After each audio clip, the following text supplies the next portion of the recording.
mène à la joie. C'est le chemin qui remplit de foi. Sans aucun doute, je marche à grands pas. Il mène à la paix, roi des rois. Qui mène à la paix, roi des rois. Qui mène à la paix, du roi des rois. J'ai appris qu'il y a eu 20 cm de neige à Paris. C'est incroyable ça. Ici, en tout cas, il fait chaud, il fait beau, on est bien. On est bien content d'être parti du Nord. Le Nord, vous connaissez. Bien, j'espère que vous allez bien, vous qui nous rejoignez sur Internet, et que nous prions pour vous tous les jours. Et surtout le mercredi matin, évidemment, puisque nous avons notre réunion de prière communautaire. Nous allons commencer par une lecture dans Jean chapitre 1, versets 1 à 5, s'il vous plaît. Jean 1, 1 à 5. Au commencement était la parole, et la parole était auprès de Dieu. La parole était Dieu. Elle était au commencement auprès de Dieu. Tout est venu à l'existence par elle, et rien n'est venu à l'existence sans elle. Ce qui est venu à l'existence,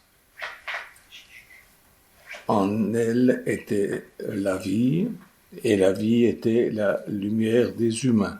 La lumière brille dans les ténèbres, mais les ténèbres n'ont pas pu la saisir. Seigneur, veuille bénir ta parole, mon Dieu, dans le nom de Jésus. Amen. Amen. Jésus, quand l'ange est venu vers Marie, il lui a dit « Tu lui donneras le nom de Jésus, car il est celui qu'a annoncé le prophète Emmanuel, c'est-à-dire Dieu avec nous. Jésus et Dieu est avec nous. Emmanuel signifie Dieu avec nous. Alors ceux qui mettent en doute la divinité de Jésus, votre christianisme ne sert à rien. Parce que si Jésus n'est pas Dieu avec nous, alors nous sommes grandement dans l'erreur. Au temps d'Adam, Dieu était avec les humains et se promenait dans le jardin avec eux. Et puis il y a eu la faute qui a été faite, je ne vais pas revenir là-dessus, le péché, et Dieu s'est retiré de la présence des êtres humains. Et puis Dieu a désiré revenir habiter au milieu de son peuple. Parce qu'il aime ce qu'il a créé, même si on a fait des bêtises, même si les êtres humains ont fait des bêtises, Dieu nous aime et il cherche à nous communiquer, à communier avec nous. Et en fait, depuis que Jésus est venu, tout est devenu nouveau, parce que Dieu est devenu accessible. Avant que Jésus ne vienne parmi nous, avant qu'il ne meure, qu'il ne ressuscite, et qu'il revienne en vie, vivre en nous par son esprit, Dieu avait déjà commencé un travail d'approche avec Moïse. Et j'ai eu l'occasion avec mon épouse d'aller en Israël, invité par la famille Alamon, que je remercie au passage, bonjour. Et nous nous promenions dans le désert et tout à coup on est tombé sur le tabernacle. Je te rappelle, c'était extraordinaire, en plein milieu d'un désert, le tabernacle avait été reconstitué et on pouvait le visiter, c'était fantastique. Et puis on a appris que celui qui nous guidait, c'était un ami de notre ami Victor Escroignard, qui vit en Israël aussi, avec sa femme, ses enfants. Et c'était très émouvant de voir ce tabernacle, on l'a vu de loin. Et j'ai réalisé une chose, c'est que pour avoir accès au lieu très saint, eh bien, il fallait d'abord voir le tabernacle, puis y entrer, et puis terminer au fond, dans le lieu très saint, où se trouvait l'arche de l'Alliance, le chandelier. Or, quand Dieu parle à Moïse, il commence par lui parler de construire une arche. C'est-à-dire, il ne lui parle pas de l'extérieur, il lui parle de l'intérieur, de l'endroit, le principal endroit de l'arche, de l'alliance, de ce que nous appelons l'ancienne alliance, et du chandelier, c'est-à-dire ce qu'on appelle la menorah. Vous en avez une là devant nous. Et ça, c'est frappant parce que, en fait, personne ne peut trouver Dieu en le cherchant de l'extérieur vers l'intérieur. On ne peut pas chercher Dieu. Bien sûr, on peut voir l'œuvre de Dieu dans la manifestation de la création et tout, mais pour rencontrer véritablement Dieu, c'est à lui qu'il faut aller directement. Et en réalité, ce n'est pas nous qui nous approchons de Dieu. Jésus le dit clairement. Il dit, ce n'est pas vous qui m'avez cherché, c'est moi qui, de là-haut, en fait, vous ai choisi. On trouve ça dans Jean chapitre 15 et verset 16. Ça signifie quoi? Ça signifie que ce qui est élevé est venu vers ce qui est le plus bas, c'est-à-dire nous. Jésus est venu jusqu'à nous.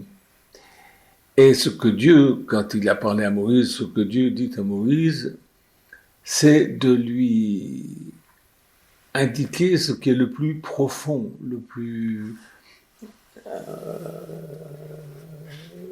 représentatif de la présence et de la gloire de Dieu, c'est-à-dire l'arche de l'alliance et le chandelier. Je voudrais attirer votre attention sur une chose formidable. Nous avons lu là, dans Jean, que Jésus est la lumière. Et le chandelier, dont vous voyez une représentation là, eh bien, il éclairait tout ce qu'il y avait dans ce lieu très saint. Et Jésus, lui, il est le chandelier de la nouvelle alliance. Il a toujours existé, mais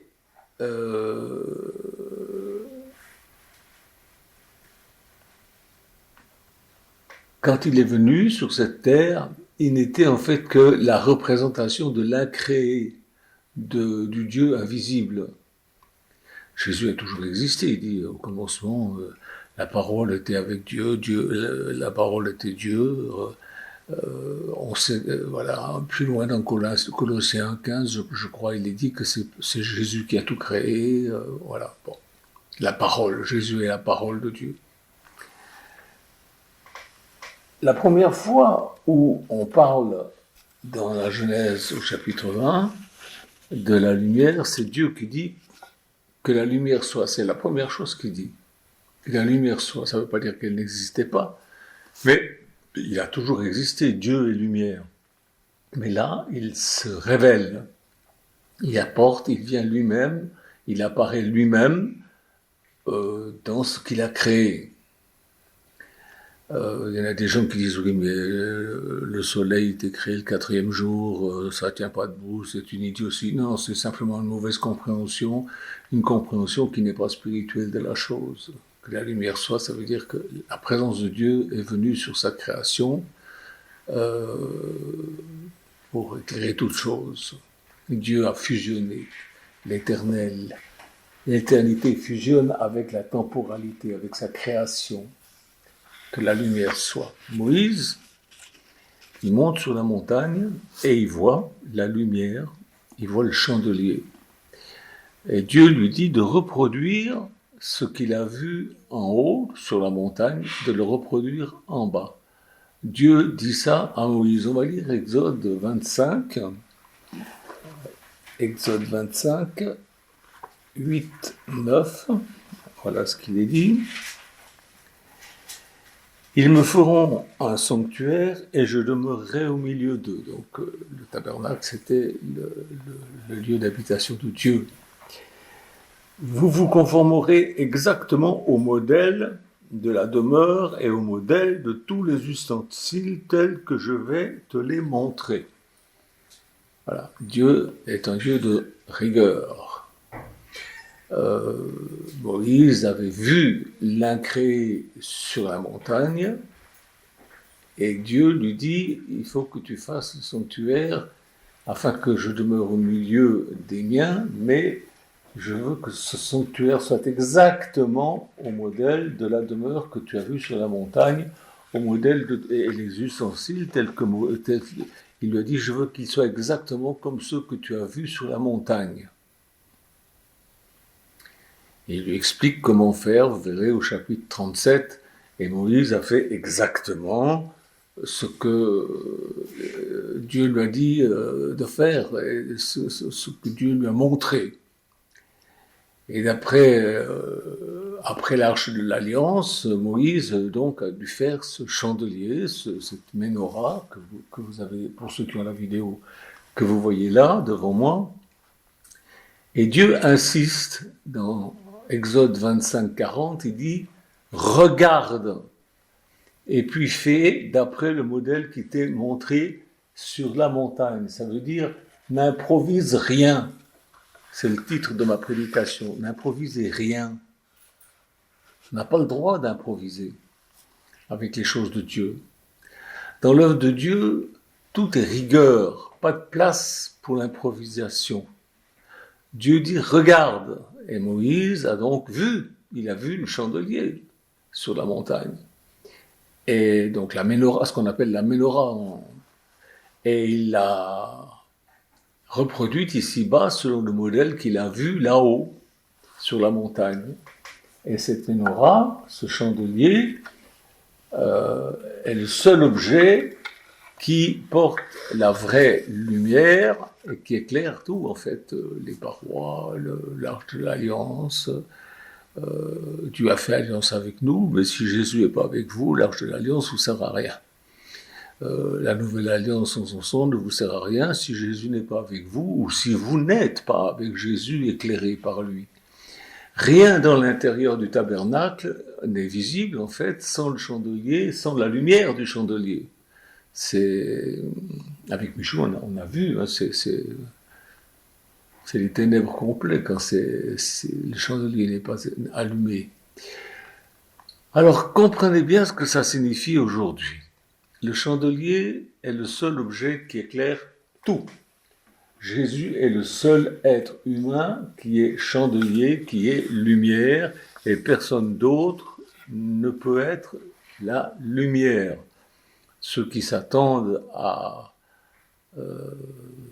un homme, une femme, un mort, un je sais quoi, vous avez grandement tort. C'est Jésus qui est le chandelier, qui est la lumière. Et tout ce qu'on voit dans l'Église, on le voit si Jésus est là. Et s'il n'y a pas le chandelier, s'il n'y a pas Jésus, la lumière, la parole, eh bien les choses qui existent dans les églises ne sont pas éclairées. Et ça peut ressembler, mais c'est pas éclairé. Et on se cogne dans des trucs qui sont faux, dans des improvisations humaines.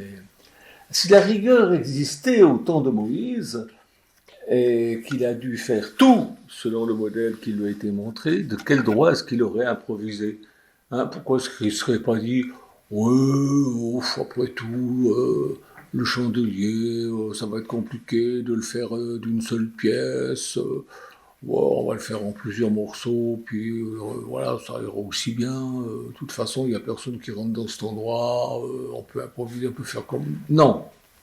Dieu avait dit, tu le feras d'une seule pièce, il l'a fait d'une seule pièce, en or. Et de même de nos jours, de quel droit est-ce qu'on improvise dans les dénominations chrétiennes au sujet du culte, au sujet du baptême, des dîmes, des offrandes, voilà, on choisit des paroles qu'on juge dépassées, voilà, le lavage des pieds, c'est quelque chose de dépassé, le baptême pour les morts, ça se faisait au début, mais bon, c'est dépassé, la vie communautaire, bon, c'est dépassé, on improvise, on fait autrement, on fait comme on veut, et puis voilà. Et puis on est sincère, hein, mais on est, comme disait Raphaël, sincèrement dans l'erreur. Raphaël, il disait qu'un jour, il était dans une rivière, et puis il pêchait et il ramassait plein de poissons. Et puis, 20 mètres plus loin, il y avait un de ses amis qui pêchait aussi, il ramassait rien. Et le garde-pêche est venu, il lui dit, mais qu'est-ce que vous êtes en train de faire? Il dit, ben oui, je suis béni, je ramasse plein de poissons. Il dit, vous êtes béni, c'est rigolo, vous savez pas lire? Raphaël lui dit, bah non, je suis un manouche, je sais pas lire, j'ai pas été à l'école, j'ai pas eu ce privilège. Parce que là, sur l'écriteau, c'est écrit réserve, interdit à la pêche. Il était dans une réserve là où étaient tous les poissons. Alors évidemment, il pêchait. Alors il disait, j'étais sincèrement dans l'erreur. Et dans les religions, la plupart du temps, ils sont sincèrement dans l'erreur parce qu'ils ne suivent pas vraiment ce que Jésus et les apôtres enseignent. Voilà. Dans Acte 2, 42, il nous est dit, il persévérait dans l'enseignement des apôtres. Pourquoi? Parce que Jésus avait enseigné les apôtres et puis il leur a dit, allez enseigner tout ce que je vous ai prescrit. Et c'est ce qu'ils ont fait. Et lisez la suite, vous verrez, acte 2, acte 4, vous verrez comment ils ont pas improvisé, ils ont pas fait, ah ben tiens, si on faisait ci, si on non, ils ont fait comme Jésus disait de faire. Persévérer dans l'enseignement des apôtres, c'est persévérer dans l'enseignement de Jésus, de la lumière, de Dieu fait homme, comme le chandelier a été fait matière dans le tabernacle. Dieu dit, regarde, le chandelier était en matière, c'était de l'or pur. Et ça devait être d'une seule pièce, comme je vous ai dit. Et l'humanité de Jésus, c'était de l'or pur. Et sa parole est qualifiée dans l'Apocalypse d'or pur. Il est d'une seule pièce, il n'est pas divisé en lui-même, il n'y a pas de péché en lui, il est sans péché, il est d'une seule pièce, comme le chandelier devait être fait d'une seule pièce. Et Jésus, l'homme, était aussi pur que la lumière qu'il nous a donnée, que la parole qu'il nous a donnée, elle est pure. Et nous devons la suivre avec rigueur et non pas en improvisant. Ah ben moi je pense que... on s'en fout de ce que tu penses. Vous voyez, quand les gens ont commencé à contester avec Moïse, vous avez vu ce qui leur est arrivé.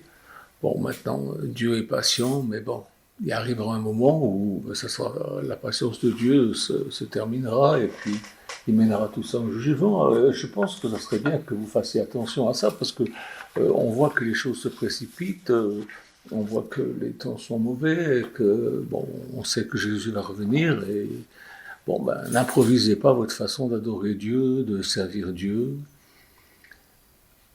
Alors, comment portez-vous la lumière? Comment portez-vous la parole? Comment la pratiquez-vous? Selon le seul modèle qui nous a été donné, c'est-à-dire dans la Bible, selon Jésus, selon les apôtres, ou selon votre église dénominationnelle qui prétend être la meilleure, parce que toutes les églises prétendent être la meilleure. Et pourtant, mon Dieu, j'en ai vu des églises. Vous savez, j'ai travaillé avec Bill et Joanne Williams, les représentants de Teen Challenge en France, et on a eu l'occasion de visiter des dizaines et des dizaines d'églises et des dénominations différentes, et on a vu des trucs invraisemblables, des improvisations, des machins, qui n'ont plus rien à voir avec Jésus. Enfin bon. Grâce à Dieu, j'ai eu ce privilège de pouvoir aller dans plusieurs dénominations et de me rendre compte que, bon, l'improvisation, Jésus, la lumière, c'est le modèle, et s'il n'est pas votre modèle, ben, il y a de l'impureté, il y a de l'improvisation humaine, non inspirée par la lumière. Vous me direz, oui, mais c'est pas pratique, voilà, par exemple, le baptême, c'est plus facile avec 3 gouttes d'eau sous la tête de l'enfant. Oui, mais c'est de l'improvisation, c'est pas comme ça que ça doit se faire. Jésus n'a jamais fait ça. Quand il était baptisé, il était plongé dans l'eau. Tous les baptêmes que vous voyez dans la Bible, baptême signifie immersion. Déjà rien que ça. On dit le baptême, c'est un engagement de bonne conscience. Comment voulez-vous qu'un bébé prenne un engagement de bonne conscience? Ah oui, mais on a improvisé, alors on a fait le truc des parrains. Je me rappelle, j'avais un parrain, une marraine. Il s'appelait Chabold. Je les ai vus 2-3 fois dans ma vie, c'est tout. Hein. Ils n'étaient pas plus chrétiens que le tabouret de ce piano. Pardon, mais voilà quoi. On va lire Exode 37, 17. Exode 37, 17. Et voilà ce qui est dit. Il fit le porte-lampe d'or pur. Il fit le porte-lampe d'or martelé, son pied et sa tige, ses calices, ses boutons, ses fleurs étaient d'une seule pièce. 6 branches sortaient de ses 3 côtés, 3 branches d'un côté du porte-lampe et 3 branches de l'autre côté du porte-lampe, etc. Alors après, il explique tout ce qu'il y avait, tout ça, c'est très symbolique et c'est très intéressant quand on l'étudie en profondeur. Mais ce que je voulais vous dire, c'était que c'était fait en or pur, martelé, et Jésus a vraiment été martelé.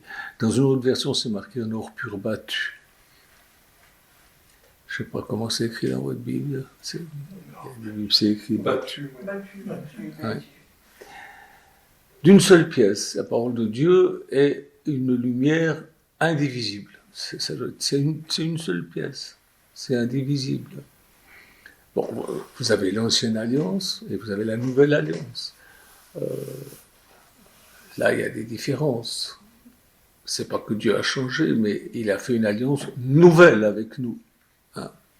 Donc, on observe ce qui est écrit dans la Nouvelle Alliance. Mais c'est indivisible, ce qui est écrit dans la Nouvelle Alliance. Louis II est traduit d'une seule pièce, et c'est juste ce qu'il dit, mais le mot hébreu, il va plus loin. Le mot hébreu, quand il dit d'une seule pièce, le mot hébreu, c'est mimena, ce qui signifie de la même espèce. C'est le mot qu'on trouve au début de la Genèse 1,25, quand il dit que Dieu a créé les animaux, chacun selon leur espèce. Et c'est-à-dire qu'il ne pouvait pas être autre chose que ce qu'il était. Vous écoutez ce que je dis ou pas, hein, mais Jésus, l'homme, était de la même espèce que son Père. Il était divin. On ne peut pas rajouter quelque chose au chandelier, à la lumière qu'il porte, à son honnêteté parfaite, à son enseignement divin, à son pouvoir d'éclairer ceux qui ne le rejettent pas. On ne peut pas enlever ou rajouter. On ne peut pas rajouter à la menorah une pièce qu'on aurait fait à part en disant oh, ça ferait joli. Tiens, si on mettait un machin là, non. Ah, pourtant, ça serait joli de... Non. Oui, mais moi, je pense que... Non. Tu feras selon le modèle que tu as vu sur la montagne. Point barre. On ne peut pas rajouter. On ne peut pas rajouter. De même, on ne peut pas ajouter à l'enseignement lumineux de Jésus, ou alors, ce qu'on rajoute, c'est charnel. C'est-à-dire, ça vient de l'homme, ça n'a aucune valeur devant Dieu, et c'est même punissable. Dans Genèse 2, la menorah, le chandelier, il faudra l'ouvrir parce que sinon il va taper sans arrêt. Ressemblait, si vous lisez dans Genèse 2, la menorah ressemblait à l'arbre de la vie. Le chandelier a un tronc, la partie centrale, et puis il y a 6 branches, hein, on vient de le lire aussi. Ce qui fait qu'en fait il y a 7 lumières. Et la menorah aujourd'hui, c'est un tronc, Jésus, et nous sommes des branches, et nous portons la même lumière. Et c'est pourquoi Jésus dit, Moïse a parlé de moi, vous trouvez ça dans Jean 5, 46, c'est-à-dire il a parlé du chandelier, de la lumière venue dans le monde, qui éclaire l'intelligence, qui nous montre aussi ce qui est bien et mal. Quand nous entrons en communion avec Jésus, nous entrons dans la lumière et nous mangeons de l'arbre de la vie. On va lire Jean 6, versets 53-54. Jésus leur dit, Amen, Amen, je vous le dis, si vous ne mangez pas la chair du Fils de l'homme, c'est-à-dire de lui-même, et si vous ne buvez pas son sang, vous n'avez pas de vie en vous. Celui qui mange ma chair et qui boit mon sang a la vie éternelle, et moi je le relèverai au dernier jour. Car ma chair est une véritable nourriture et mon sang est une vraie boisson. Celui qui mange ma chair et boit mon sang demeure en moi comme moi je demeure en lui. Oui, mais moi je pense qu'une hostie, ça fera aussi bien l'affaire, et puis voilà, ça coûte cher le vin, c'est juste le prêtre qui boit le vin, puis enfin il change un petit peu, ça dépend des endroits, mais ils improvisent quoi. Non, quelqu'un qui aime Jésus, il mange à l'arbre de vie. C'est pas autrement. On va lire dans Genèse 3, 22.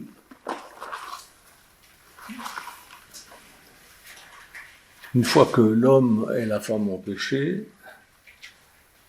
le Seigneur Dieu dit, l'homme est devenu comme l'un de nous pour la connaissance de ce qui est bon et mauvais,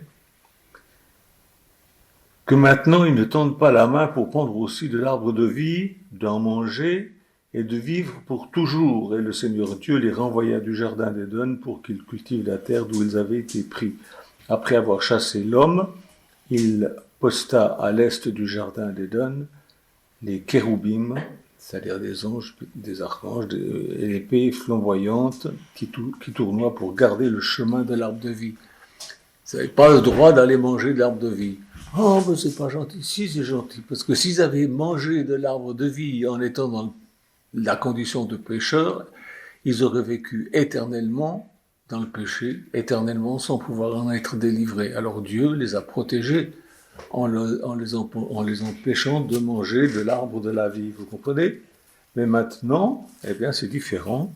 Maintenant, Jésus a ôté notre péché, nous a lavés, nous a purifiés, et maintenant que nous sommes lavés et que nous sommes purifiés, que nous nous sommes engagés à le suivre, nous devons manger. L'accès à l'arbre de la vie est de nouveau ouvert. Et il est l'arbre de la vie. Et nous allons manger sa chair et boire son sang.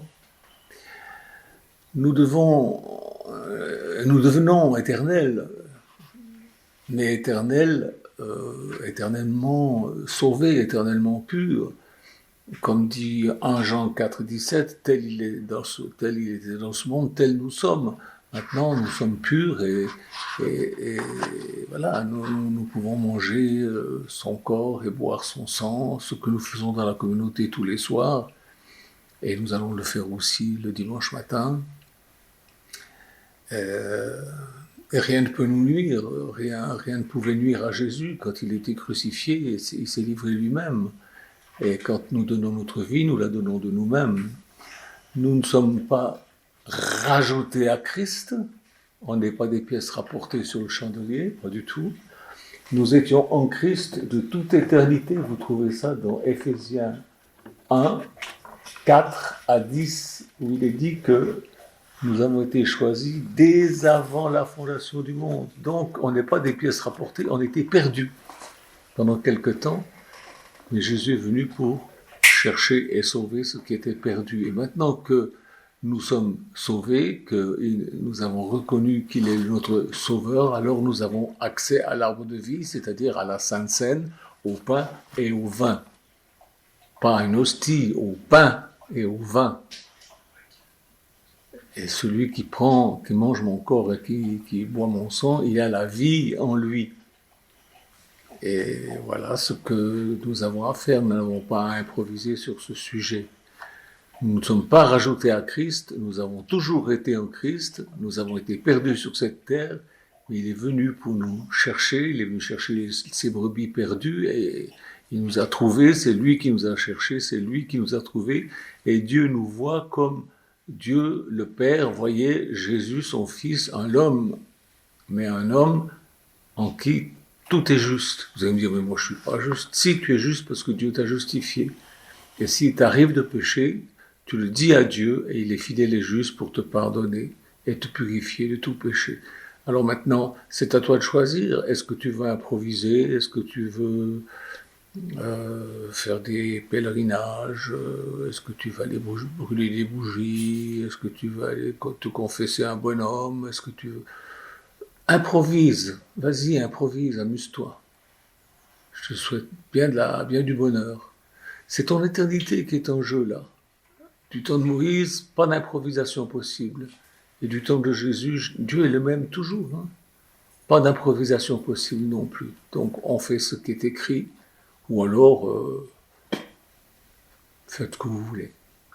Que Dieu vous bénisse, que Dieu vous aide à comprendre que c'est très sérieux ce que je vous ai dit aujourd'hui, surtout dans les temps où nous vivons en ce moment. Merci Seigneur d'éclairer les uns et les autres de ceux qui viennent m'écouter. Je te prie de les aider et de permettre qu'ils partagent aussi avec leurs amis cette parole. Au nom de Jésus-Christ, je te prie. Amen. Amen. Au revoir.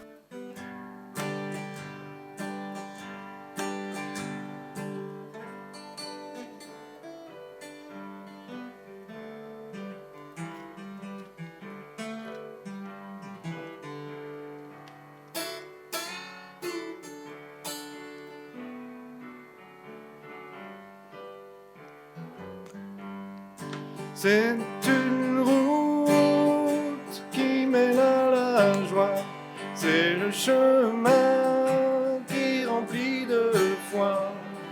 Sans aucun doute, je marche à grands pas qui mène à la paix du roi des rois. C'est une route qui mène à la joie, c'est le chemin qui remplit de foi. Sans aucun doute, je marche à grands pas qui mène à la paix du roi des rois. Si la route que je suis chaque jour, ma seule religion, oui, c'est l'amour, l'amour de Jésus pour moi, l'amour qui a été jusqu'à la croix. C'est une route qui mène à la joie, c'est le chemin qui remplit de foi. Sans aucun doute, je marche à grands pas qui mène à la paix du roi des rois. C'est une route qui mène à la joie, c'est le chemin qui remplit de foi. Sans aucun doute, je marche à grands pas qui mène à la paix, roi des rois. L'habitude n'effacera pas mes rêves, la certitude de gagner me relève.